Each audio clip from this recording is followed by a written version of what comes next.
जिन भाइयों का जमीन से संबंधित सवाल है सबको जवाब मिलेगा, थोड़ा इंतजार कीजिए और देखिए, हो सकता है कि आपका जो है जवाब मिल गया होगा। अभी देखें कि अजय जी का सवाल है कि भाई अगर 1520 खसरा एनएच पे हो और 1521 खसरा का कोई रूट ना हो आने जाने का, तब दो भाई में जो है तभी बोल रहे जमाबंदी कायम होगा जब जो है वो छोड़े। नहीं, छोड़ने की बात क्यों है? 1520 जो एनएच पे है ना, उसमें एनएच है, सीधी सी बात है। तो छोड़ने क्योंकि आपको वो दे देंगे, ऐसा थोड़ी होता है। सबका अजय जी बराबर होगा। अब है कि जमाबंदी नहीं कर रहा है तो उससे कोई फर्क थोड़ी पड़ता है। आप ऐसा, उसमें तो आपका हक वो बन ही रहा है। और नहीं कर रहा है ना, तो डीसीएलआर कोर्ट होता है अनुमंडल में, जाके जाइएगा, इसका जो है ना भूमि सुधार विभाग होता है, वहां पे जैसे आवेदन कीजिएगा ना, बंटवारा वाला नोटिस चलाएगा। और नोटिस में तो जो जो खेसरा होता है ना, सब में समान अधिकार होता है, इस बात को समझिए। तो वो तो फिर खेसरा भाई खेसरा मिलना ही है, ठीक है। तो कोई दिक्कत नहीं होने वाला है। अगला सवाल देखते हैं। सुशील भाई का है कि दूसरे का जमीन किसी ने गलत तरीके से कर्मचारी द्वारा अपने नाम रसीद कटवा लिया, क्या करें? सबसे पहला सीओ को आवेदन फर्स्ट। दूसरा, अगर नहीं होता है तो तब डीसीएलआर कोर्ट से नोटिस, ठीक है। तीसरा, उसके बाद भी नहीं होता है तो सब जज के पास, ठीक है, सब जज के पास, तब आप लॉयर से मिलके करा सकते हैं। पहला यहाँ से कीजिए कि मेरा जमीन है, मेरे पास सब कुछ है, खतियानी होगा, केवला होगा, जो होगा। तो लेकिन उसका वो कैसे रसीद कटा लिया? आप सीओ को पहले आवेदन कीजिए, वेरीफाई करेगा, अगर वैसा सही पाया जाएगा तो उसको कैंसिल करेगा। नहीं अगर वो करता है तो फिर जाइए डीसीएलआर के पास, ठीक है। थोड़ा सा आपको जो है उसके ऊपर जिनको पावर है, भूमि विभाग जो देखते हैं, तो उनके पास आप जाइए। अगला सवाल देखते हैं। जमीन मेरे दादाजी के नाम से है, ठीक है, और ये पीकेपी बेगूसराय से है कि 5 खाता और कुल 11 खेसरा का रकबा है। ऑनलाइन रसीद कटा हुआ है, सब दिखा रहा है, पर मेरे पड़ोसी जो रसीद कटाता उसमें मेरा 2 खेसरा भी चढ़ा हुआ है। उसके रसीद में मेरा खेसरा का रकबा रसीद में 00 दिखा रहा है। वो दावा कर रहा है कि इस खेसरा का जमीन मेरा है, मेरा जमाबंदी, खतियान, रसीद सब कुछ ठीक है, पर उसके जमाबंदी पे मेरा खेसरा नंबर लिख रहा है, लेकिन उसका खेसरा रकबा जो 0 है दिखा रहा है। ये समझ में नहीं आ रहा है। देखिए, वो गलती से उस पर 0 चढ़ गया होगा। वो खेसरा, अगर आपका जो है सब कुछ है, 5 खाता कुल ये खेसरा है, तो सबसे पहला काम कीजिए, आपके नजदीकी जो मतलब जो आपका कार्यालय है, अंचल कार्यालय, वहाँ का जो सीओ है, उसको आवेदन में सारा बात लिख के दीजिए कि उसमें जो है ऐसा ऐसा सारा 0 चढ़ा हुआ है। और उसका रजिस्टर भी चेक कीजिए, क्या रजिस्टर में भी वैसा जो ऑफलाइन रजिस्टर होता है, 2 ऑनलाइन, एक रजिस्टर 2 कर्मचारी के पास होता है, एक होता है ऑफलाइन, एक होता है ऑनलाइन। ये ऑनलाइन रजिस्टर में वो सारा डिटेल चढ़ के चला जाता है सीओ के पास, और सीओ इसको करता है फिर से ऑनलाइन, ठीक है। सीओ के द्वारा ही, सीओ को ही लॉगिन करने का वो पावर है। तो इसीलिए आप दोनों रजिस्टर में चेक करके जो है उसका भी मिलान करा लीजिए और अपना भी मिलान करा लीजिए, ठीक है। और इसका आवेदन जो है आप सीओ के पास पहले करें। अगला सवाल जो देखते हैं, ये पूछ रहे हैं मोहम्मद गुलजार साहब पूछ रहे हैं, मेरे इस सवाल का जवाब क्यों नहीं दे रहे हैं? अरे 100% गुलजार साहब जरूर देंगे आपके सवाल का जवाब, क्यों नहीं, सबका देंगे। सवाल ही बहुत ज़्यादा हो जाता है तो थोड़ा टाइम तो लगेगा ही, लेकिन सबका जवाब मिलेगा। ये बात आप माइंड में सेट कर लीजिए कि जिनका भी सवाल आए सबको जवाब मिलेगा। और ये पूछ रहे हैं, मेरे दादाजी का जमीन जो है पुराना खेसरा 851 है, और लेकिन मेरे दादाजी का जमीन नया जो है 15 धूर 852 में कट गया है, लेकिन जमीन 1998 में दादा दादी के नाम से दिया है, रसीद भी दादी के नाम से कट रहा है, लेकिन 15 धूर सुधार कैसे होगा, मोटेशन कैसे होगा? देखिए, आपका जो है ना पुराना खसरा 851 जो है, ठीक है, और नया खसरा जो है वो 852 में कट गया है। तो कट गया है ना, तो जमीन देखिए नक्शा में क्या है, नक्शा जो है ना कटा भी है क्या? ठीक है, नक्शा नहीं कटा है और सिर्फ जो है कागज में कट गया है, तो इसके लिए आप आवेदन एडीएम के पास कीजिए, वहीं से वो सारा डिटेल बन के आता है, ठीक है। तो वहाँ पे जो है आपको आवेदन करना है कि सर मेरे साथ ऐसा ऐसा हो गया है, तो फिर आपको कुछ कुछ प्रूफ पुराना वाला दिखाना होगा, वहाँ से आपका सुधार हो जाएगा अगर नक्शा सही है तो। अगला जो है सवाल है कि नेट पर जमीन जो है खाता शो नहीं कर रहा है, क्या करें? सीईओ को आवेदन करें। ठीक है, अगर नेट पे शो नहीं करता आपको तो नेट का लॉगिन वगैरह जो भी करने का पावर है अभी फिलहाल सीईओ के पास है, तो इसलिए आप सीईओ को आवेदन बोलें कि मेरा सारा ऐसा रसीद कटता है। ठीक है, और बट नेट पे जो है कुछ भी डिटेल शो नहीं करता, ऑनलाइन कुछ भी डिटेल जो है शो नहीं करता, तो उसके लिए जो है आप आवेदन करें।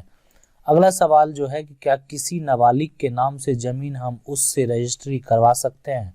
देखिए ये चीज़ जो है ना, आप एक नाबालिग से अगर आप रजिस्ट्री करवाएंगे तो जो है ना कोई बालिग तो होना चाहिए। जैसे उसमें क्या होता है, नाम होता है उसके गार्जियन का। नाबालिग में, नाबालिग के नाम से अगर प्रॉपर्टी है तो उसके गार्जियन का नाम होता है, उसके गार्जियन से करवा लीजिए, ना कि नाबालिग से।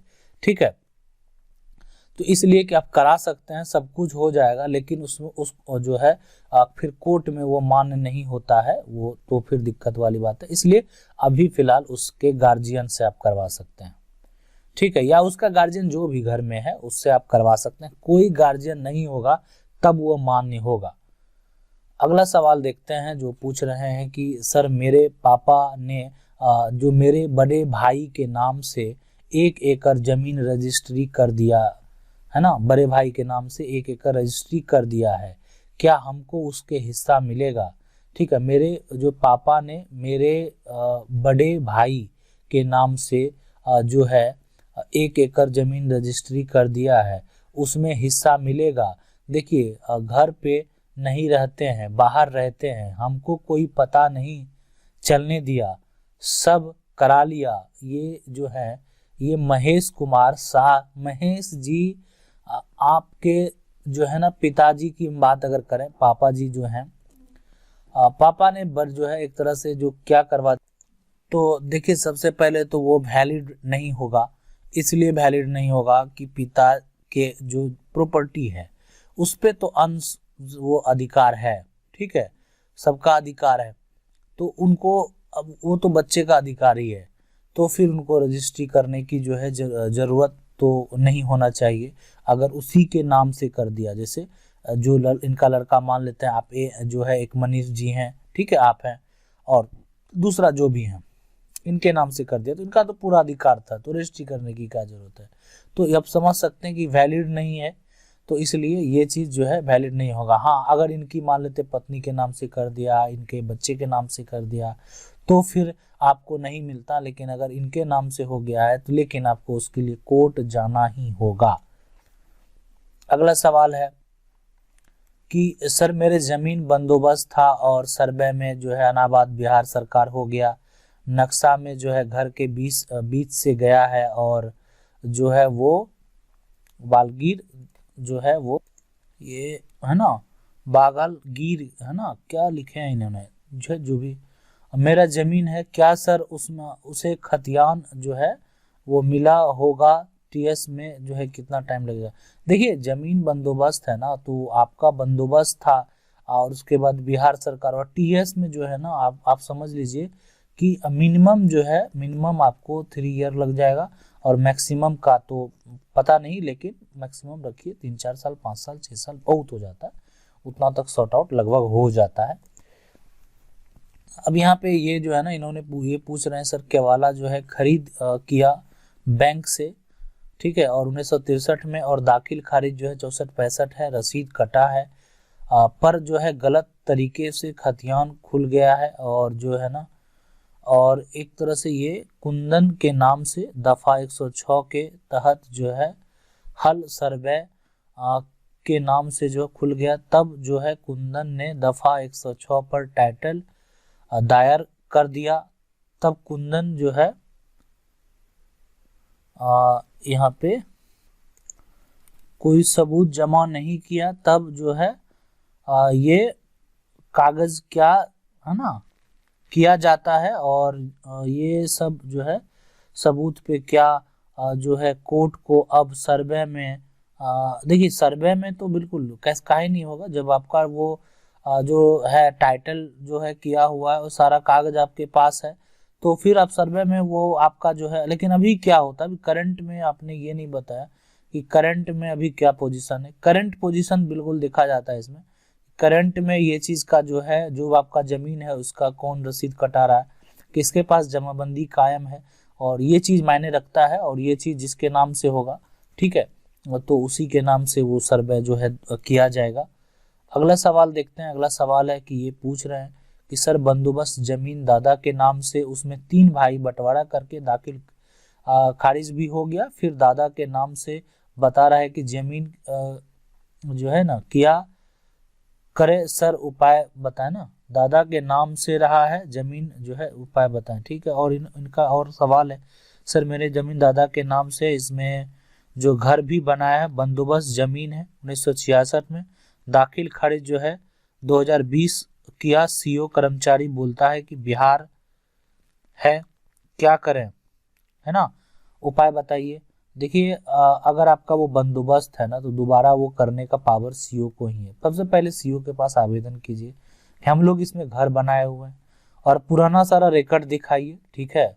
और अगर वो वहां से पास हो गया, नहीं कर्मचारी की तो बात ही हटा दीजिए, कर्मचारी क्या बोलता नहीं बोलता, आप पहले सीओ से मिलिए, ठीक है, सीओ के पास आवेदन कीजिए और सीओ को बताइए सारा, ठीक है, कि ये मेरा बंदोबस्त है, बहुत पहले से बंदोबस्त है, और उसका अगर आपके पास कोई भी दस्तावेज अगर होगा तो दस्तावेज को दिखाइए, वो अगर वैलिड होगा तो आपको कोई दिक्कत नहीं होगा, ठीक है। आप उस कब्जे में हैं, आपको ऐसे कोई हटा भी नहीं सकता है उस चीज से। अगर आप लोगों का भी कोई प्रॉपर्टी से संबंधित सवाल है तो आप जो है कमेंट करके पूछ सकते हैं, वीडियो के माध्यम से जो है जवाब देने का प्रयास करेंगे। अगर आपको वीडियो अच्छा लगा तो वीडियो को लाइक जरूर कर दीजिएगा, और चैनल को पहली बार देख रहे हैं चैनल को सब्सक्राइब करके जो बेल आइकन है उसको जरूर दबा लीजिए। मिलते हैं अगले वीडियो में, तब तक के लिए जय हिंद।